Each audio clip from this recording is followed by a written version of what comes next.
Hello. Am I not supposed to do that? I don't care. Okay. When you think of Nike, the first thing that probably comes to your mind is the iconic swoosh logo that is everywhere.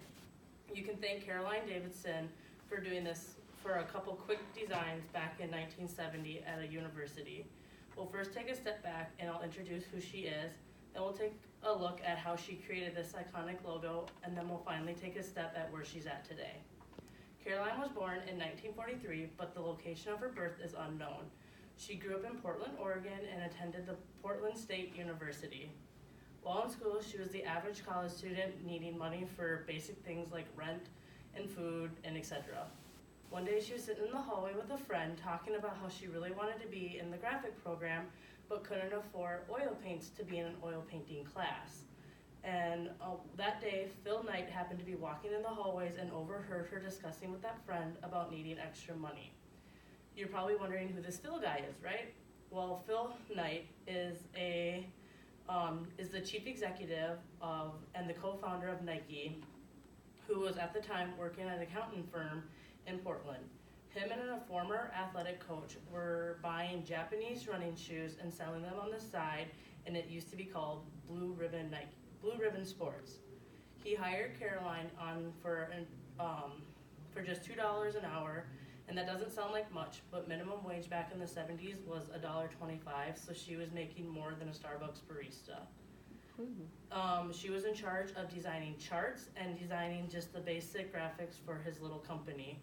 In 1971, he needed a logo for what is now called Nike, and he searched up for Caroline because she did such a great job during her time at school. She got busy creating different designs on the back of tissue paper. Her inspiration for the logo was based off the meaning of what Nike is, and it is named after a Greek goddess of victory that had an impressive pair of wings, and she wanted to showcase that, but in an elegant design. So she combined it with the image of the goddess and the check mark, which is universal for victory, and it is the logo is to be an outline of a wing taking flight. It took her roughly 17 hours to come up with the swoosh, and she presented it to Knight, and he said it's the least awful one out of all that she had. And it wasn't the biggest seller, and they said it will grow on them as time comes, and she sold it to them for $35. It was first used on June 18th, 1971, and it became the trademark in January of 1974.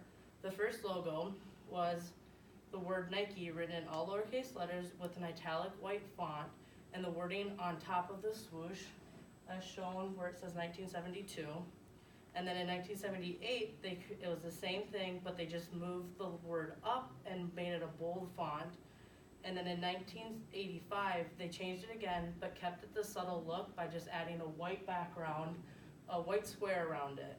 Finally, in 96, the swoosh was well known that it was able to be standalone, and it's been like that ever since. Knight awarded her with a gold swoosh ring with diamonds along the inside and a share of 500 shares in the Nike stock.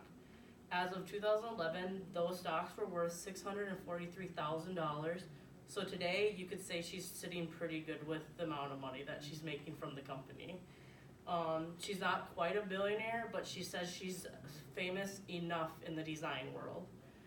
She worked for Knight for many years after creating this, but then soon left to do freelance work on her own.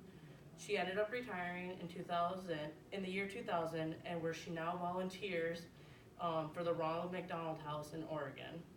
She's 78 years old, and Caroline says it makes her feel good when she watches TV or walks outside to see people rocking the rocking the logo on athletic wear, and even in the Olympics, and even seeing it on a billboard.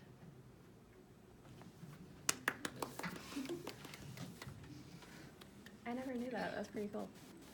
Hello.